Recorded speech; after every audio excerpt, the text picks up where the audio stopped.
Election দিনে perception versus reality, এখন যে ক্যাম্পেইনটা চলছে, যে কথার লড়াই হচ্ছে, এই লড়াইয়ের কৌশলটা কিন্তু এখানে যে আপনি কার ঘাড়ে দিয়ে পার পেয়ে যাবেন।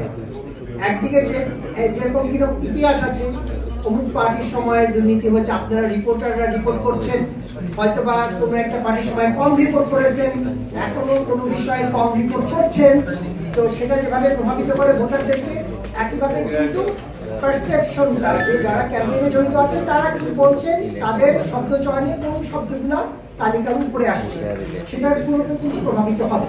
কিন্তু ওই জন্য কিন্তু আমার প্রথমেই মুখবন্ধ দেওয়া ছিল ডাইনামিক কনটেক্সট, যে আমরা যখন একটা নির্বাচনে যাচ্ছি 15 বছরের শাসক বা অটোক্রেটিক একটা অভিজ্ঞতা নিয়ে, একইভাবে কিন্তু আমাদের অভিজ্ঞতাটা বা সিদ্ধান্তটা ক্লাউডেড হচ্ছে 18 মাসে কি হচ্ছে তার উপরে।